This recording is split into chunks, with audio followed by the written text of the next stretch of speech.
अभी under secretary of state जो है यूनाइटेड स्टेट्स की, वो ट्रैवल कर रही है बांग्लादेश, इंडिया और श्रीलंका। अब पाकिस्तान इस सारी ग्लोबल डिस्कशन से, जो रीजनल डिस्कशन है, इससे बाहर है। हम वही पुराने रोने रो रहे हैं जनाब, इस्लामोफोबिया ये हो गया, वो कश्मीर के मसले वहीं पे बैठे हुए हैं कि वो अमेरिकन से कभी पाकिस्तान आया करते थे या इधर आया करते थे, आज कोई भी नहीं आ रहा है यहाँ पे। हम क्यों अपने आप को आइसोलेट कर रहे हैं? चाइना से कुर्बतें और अमेरिका से दूरियां, बस यही शायद कहानी है हमारी मौजूदा खारजा पॉलिसी की। आपने सबसे पहले घबराना नहीं है।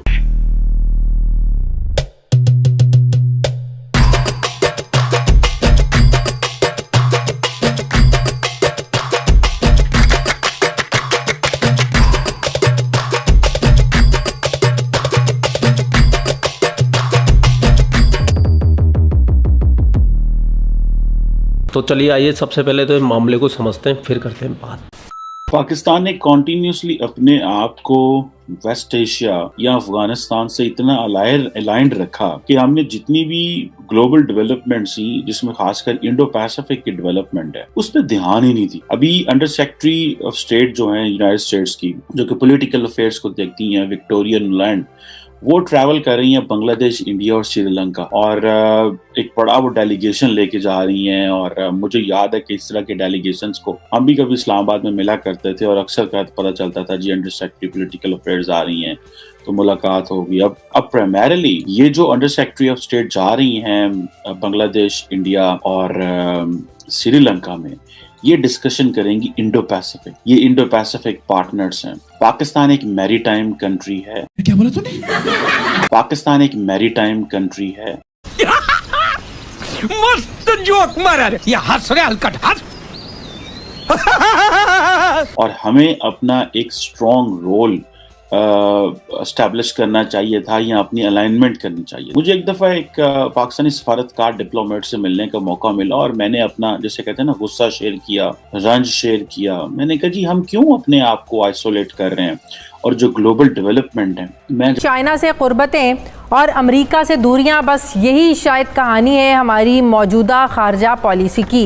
एब्सोल्युटली नॉट की कीमत कहें इसको, या दौरा रूस के आफ्टर इफेक्ट्स कहें, पाकिस्तान, अमेरिका और यूरोप की आंखों में खटक रहा है। अब आप मुझे ये बताएं कि पाकिस्तान का कोई पता नहीं है कि इंडो पैसिफिक में क्या हो रहा है। यही सारे के सारे जो साउथ एशियन कंट्रीज हैं, ये जब सार्क का हिस्सा हुआ करते थे और हम इनके पार्टनर हुआ करते थे, अभी एक एक करके कुछ इंडिया इनको ड्रैग करके ले गया। आपको याद है रिसेंटली जब मैंने ये कोलंबो सिक्योरिटी कॉन्क्लेव की बात की कि जिसमें इंडिया के जो नेशनल सिक्योरिटी एडवाइजर हैं अजीत डोवल साहब, वो along with the partners from Maldives and Sri Lanka, और वो साथ बांग्लादेश को भी मिला रहे हैं, साथ उन्होंने कुछ अफ्रीकन ममालिक को भी मिलाया हुआ है। सो इंडिया जो है उसने अपने इन्हीं साउथ एशियन पार्टनर्स का रुख इंडो पैसिफिक की तरफ कर दिया। अब पाकिस्तान इस सारी ग्लोबल डिस्कशन से, जो रीजनल डिस्कशन मैं कह रहा हूँ, इससे बाहर है। हमारे क्या मसाइल हैं? हम वही पुराने रोने रो रहे हैं जनाब, अफगानिस्तान में ये हो गया, इस्लामोफोबिया ये हो गया, जो है वो कश्मीर के मसले वहीं पे बैठे हुए हैं। इंटरनली हमारी जो डेमोक्रेटिक मामलात हैं वो ख़राब पड़े हुए हैं, और हम वो अपनी पुरानी कहानी सुना रहे हैं। और उधर वो जो इंडिया का तो खैर मल्टीलैटरल रिलेशनशिप है ही है। बांग्लादेश जो है वो आईटी में वहाँ पे इन्वेस्टमेंट जो अमेरिकन्स कर रहे हैं, उसके साथ साथ जो है वो जैसे बिजनेस पार्टनरशिप जो है वो बांग्लादेश के साथ जो है वो अपनी एनहांस कर रहे हैं, because at the end of the day Americans understand करते हैं कि हमें चाइना का जो ज़्यादा इन्फ्लुएंस है उसको इंडिया के साथ मिल के बांग्लादेश में कम करना। नाज़रीन, वज़ीर-ए-आज़म इमरान खान का दौरा रूस हो या पाकिस्तान का चाइना की तरफ झुकाव, आलमी सतह पर अफगानिस्तान के हक़ में आवाज़ उठाना हो या फिर यूक्रेन जंग में न्यूट्रल रहने की हमारी पॉलिसी, आलमी ताकतें ये सब आसानी से हज़म करने को तैयार नहीं हैं। शायद यही वजह है कि फैटफ की 34 में से 32 शराइत पूरी करने के बावजूद पाकिस्तान का नाम ग्रे लिस्ट से नहीं निकाला गया, और दूसरी तरफ IMF के तेवर भी अब बदले बदले से नज़र आ रहे हैं। आलमी ताकतों की जो दोगली पॉलिसी है क्यों है, और पाकिस्तान इस वक्त इस सूरत हाल में कहाँ खड़ा है? अच्छा, इंडिया जो है वो एक अपनी इंडिपेंडेंट पॉलिसी रखता है। इंडिया का तो देख लें, वो रशिया से ऑयल ले रहे हैं, तो व्हाइट हाउस की उसकी स्टेटमेंट कल दोबारा आई है उन्होंने कहा ये जो सैंक्शन है इंडिया पे अप्लाई नहीं होती। अब आप इमेजिन करें ना कि किस तरह व्हाइट हाउस क्लैरिफिकेशंस दे रहा है व्हेन इट कम्स देयर। अब अगर बांग्लादेश के सिक्योरिटी कोऑपरेशन देखा जाए तो ये कुछ ऐसे हैं जो सिक्योरिटी कोऑपरेशंस बांग्लादेश कर रहा है, जिस तरह general security of military information agreement है या एक्विजिशन एंड क्रॉस सर्विसिंग एक एग्रीमेंट है। ये बेसिकली डिफेंस एग्रीमेंट्स जो बांग्लादेश कर रहा है उसके साथ। फिर इसी तरह इंडो पैसिफिक में टेररिज्म के हवाले से जो है वो डायलॉग की बात हो रही है। और दूसरा ये है कि डिफेंस एग्रीमेंट्स मजीद जो हैं वो बढ़ा सकते हैं, उसके ऊपर भी बात होगी कि किस तरह, क्योंकि बांग्लादेश को वो एक ऐसे इंडो पैसिफिक पार्टनर के तौर पे ले रहे हैं अमेरिकन। जब आप उनको इंडो पैसिफिक पार्टनर के तौर पे लेंगे तो आपको वो इन्वेस्टमेंट्स भी करेंगे। अब रिसेंटली आपको याद है जो अमेरिका के former secretary of state Mike Pompeo थे, वो जाते जाते आई थिंक मालदीव्स में भी अपनी जो एम्बेसी खोल गए थे, वहाँ पे उनकी एम्बेसी नहीं थी आई थिंक। सो ये जो चीज़ें हैं वो इंडो पैसिफिक के हवाले से काफ़ी काम हो रहा है। अब ये जो इंडो पैसिफिक को हमने इग्नोर कर दिया, दुनिया सब ने पकड़ लिया उसको।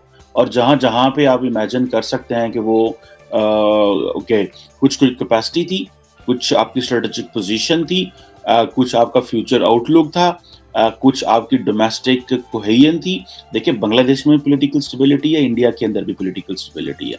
बांग्लादेश में ठीक है चलते रहते हैं मसाइल, लेकिन ओवरऑल लार्जली बांग्लादेश के ऊपर जो है वो पॉलिटिकल स्टेबिलिटी है, जिसको मेरा ख्याल है कि वो अमेरिकन जो हैं वो समझते हैं कि ये हम इसको इग्नोर नहीं कर सकते।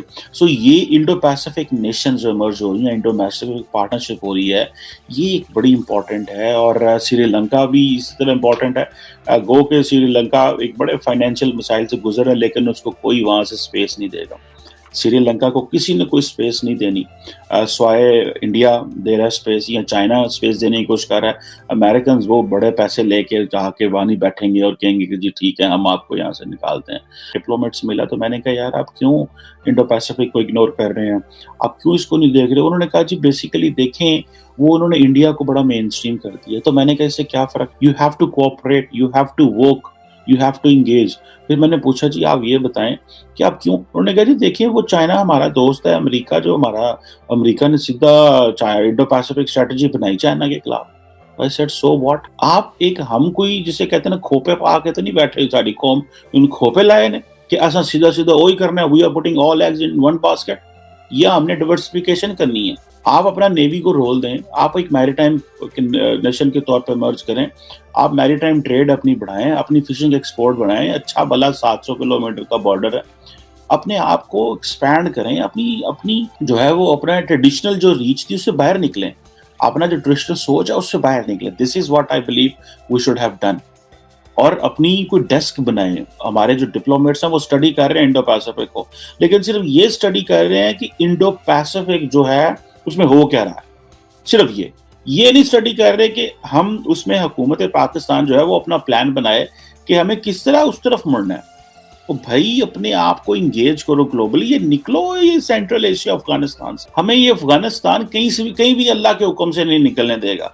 और ये जो हमारी बहुत बड़ी गलतफहमी है ना कि वो अभी तालिबान आ गए तो हम सेंट्रल एशिया तक पहुंच जाएंगे, पहुंच के बताओ, ये ब्लैकमेलर है, इन्होंने कहा हमें पहुंचने देना वहां पे। ये ट्रक इंशाल्लाह पाकिस्तान से अफगानिस्तान जाएंगे और वो खाएंगे पिएंगे मौजे मारेंगे। और इसको महसूस करो कि वो अमेरिकन से कभी पाकिस्तान आया करते थे या इधर आया करते थे, आज कोई भी नहीं आ रहा है यहाँ पे। बाइडेन साहब को 2 साल हो गए, वेंडी शर्मन साहब आए कहीं, बाकी थे उन फोन होने में बंद हो गए।